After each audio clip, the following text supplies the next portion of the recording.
Good morning, good morning. So, quick video lang po tayo dito sa hindi pa rin nakakaintindi kung anong ibig sabihin ng sweat coin sa sweat wallet. Ulitin ko po, ang dami pa rin pong hindi nakakaintindi sa sweat coin at saka sa sweat wallet. Anong pinagkaiba ng currency nila sa both dalawa po? So, ang sa akin po kasi, doon po sa mga nagbebenta ng sweat coin na 2,500, hindi ko alam kung niloloko lang nila sarili nila o gusto lang nila magpaloko lang rin sa mga scammer na nakaabang sa kanila. Ito lang po ang binibili po ng mga buyer ng legit sweat user is yung token sweat po. Ulitin ko po, yung token sweat. Kasi ito po si sweat wallet, ito po si sweat coin. So kung tutusin, magkaiba po yan siya, pero iisang company lang po. So para hindi po tayo malito, si sweat coin po we use only for complementary for shops. Doon sa shops na kung anong naka-tie up nila, kasi naka-recontract po yan. So halimbawa kung meron pong item na nakikita nyo po doon, yun lang po magagamit si sweat coin. So kung nakikita nyo po, regarding sa mga bills, last month meron pong nag-appear doon na Shopee, Uber, or ano pa nakalagay doon, Spotify, meron pong naka-indicate na 5,000 sweat coin. Ang tanong, meron pa po ba tayo noon? So yung pong 5,000 sweat coin, yun po ang gagamitin nila to discount sa mga naka-tie up na o naka-recontract na company. So kung gusto niyo po makita yung item, nandun rin po sa website. So ngayon, meron rin po ako nababasang mga comment na hindi po daw nila nakukuha yung mga item na ina-avail nila. Ang tanong, meron po ba silang ebidensya? Wala silang ma-comment. Kasi kung hindi niyo po talaga kung na-avail niyo po talaga ang item dun po sa shop, sa Sweatcoin, at hindi niyo rin po siya na asikaso, pwede niyo po siya i-follow up sa Telegram General Chat Sweat Economy. Nandun po. Pwede po kayo mag-follow up doon kay desk support.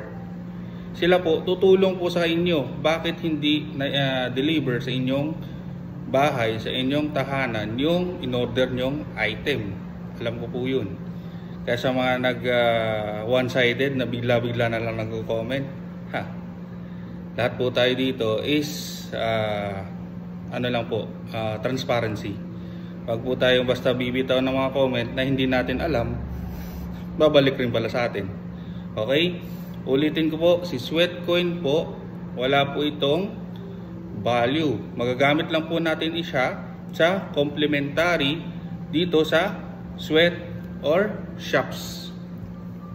Magagamit lang po natin siya sa shops or sa prize pool sa club activity. Ulitin ko po, ang sweat coin po is a complementary currency.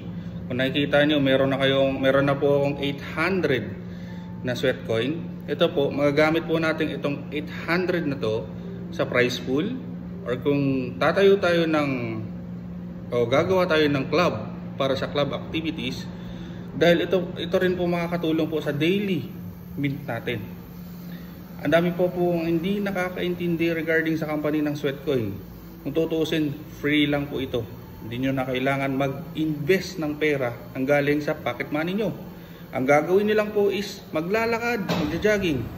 Part na po sa ating buhay ang paglalakad. Exercise na rin po ito. Pero, take note po, kasi ang application na po ito is a walking tracker. So, habang naglalakad tayo, meron pong GPS ang ating cellphone, na dito po naka-counted ang mga steps natin. So bilang isang free plan user, sa free plan user, meron po siyang 5,000 step na maximum. So sa 5,000 step na yun, kung gusto nyo po ma-extract o ma-deliver sa inyo ang daily mint na 1 token sweat, kailangan nyo po siyang mag-add ng another 1,000 steps. So from 5,000 equivalent to 6,000 step for free plan. So daily po yan. Kailangan nyo po ma-maintain para araw-araw po meron tayong token sweat. So speaking naman sa token sweat, ito po yung real value money. token sweat. Ito po yung pwede po natin siyang i-invest sa cryptocurrency at pwede rin po natin siyang i-convert into dollar, peso, euro, yen, baht, or Saudi Riyal.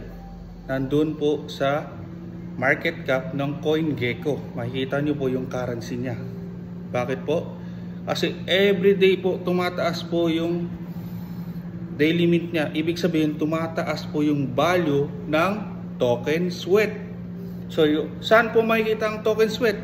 Doon po sa sweat wallet natin. So, ito po ang sweat wallet natin. Pag hindi po tayo naglalakad, post-minting po siya. Ibig sabihin, mag-freeze po yung account na yan. So, pag naglalakad tayo, na-maintain natin yung daily mint. Yung daily mint as a free plan user, ibig sabihin, mag-generate po ang claimable machine. So, once nag-generate ng claimable machine, ibig sabihin, tumatakbo yung account natin. Ngayon, ang sa akin po, pag hindi pa natin alam talaga si sweat, kailangan po natin aralin, basahin. Kasi, kung tutuusin, nandyan lang po yung source nila sa sweat economy. Ang tanong, bakit hindi natin inaaral? Bakit po hindi tayo nag-research? Bakit po hindi natin binabasa kung anong naka-indicate sa kanila? Kasi sa sweat economy po, kung hahanapin natin yung mga sources nila, nandyan lang po sa loob ng sweat wallet. Da-download lang po natin yung Reddit, Telegram, Instagram, TikTok nila, at Twitter. Andun po lahat ng resource or source na meron si sweat economy. So ang tanong po, paano po ba manalo sa mga activities nila? Ngayon po, meron pong announcement doon sa Telegram. So every announcement po, lahat po ng influencer, nag-a-update po sila doon. So makikita nyo po sa Telegram, meron pong general chat na sweat economy. Sa general chat, sweat economy, nandun na po lahat, naka-indicate. Nakalagay na po doon ng general chat, nandun po yung support, nandun rin po yung desk support, nandun rin po yung announcement. Kung may problema kayo sa mga scammer, pwede nyo rin po ilagay doon sa report. Halimbawa, ito po si Juan, nag-scam, kinuha niya po yung token sweat ko. Pwede nyo po ilagay doon para mamonitor ni admin. Tandaan po natin, lahat ng account natin na dinadownload natin from Sweatcoin to Sweat Wallet, naka-monitored po yan kay admin. So yung mga admin po niyan, nakikita po nila ng Sweat Economy team. So ang sa akin po, kung gusto nyo po talagang matuto at kumita dito sa kay Sweat or Sweat Economy, may 2 ways earning po siya. So yung 2 ways earning po niya, ito po yung sa Sweatcoin, once na-release ka ni admin ng Influencer Hub. So dito po sa Influencer Hub, makikita nyo po dito, meron silang mga invites. So ibig sabihin, kailangan mo mag-invites using unique invites. So ano po ba yung unique invites? Ito po, ilalagay ko na po dito. So yung unique invites, ito po yung i-invite po natin na hindi pa naka-install, naka-download, or naka-open ng Sweatcoin at Sweat Wallet. Ulitin ko po. Yung unique invites po na once na ni-refer mo yung link natin, yung sariling link natin na galing kay Influencer Hub. So, pag ni-refer mo sa tao o sa cellphone niya o shinare mo sa kanya na hindi pa siya naka-download, is counted po yun as 5 Sweatcoin or $5.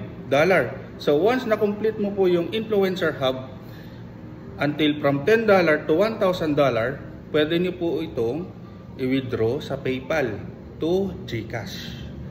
So, first, cash out, Influencer Hub. So, yung ikadalawang cash out is sa Token Sweat po. Sa Token Sweat, dito naman po natin, pag once meron tayong naipon po, example, meron tayong naipon 1 million Token Sweat. Yung 1 million Token Sweat, equivalent to Philippine peso is 500,000 pesos. More than. So, makikita nyo po yung currency change niya sa CoinGecko po, sa ilalim. Doon po sa ating account na Sweat Wallet. So kung gusto nyo po talagang matuto dito sa kay Sweat Economy, nandito po ang 2 ways earning niya. So from Sweatcoin to Sweat Wallet, kasi wala po tayong mawawala dito using pre-plan account. Ang gagawin lang po natin is maglalakad. Paano tayo mo kumita ng token Sweat? Is maglalakad lang. Yung daily limit natin is maglalakad. Pero dalawa po rito is kay pre-plan, wala ka pong i-invest. Ang gagawin mo lang is maglalakad, magja-jogging, tatakbo para ma-maintain yung daily mint.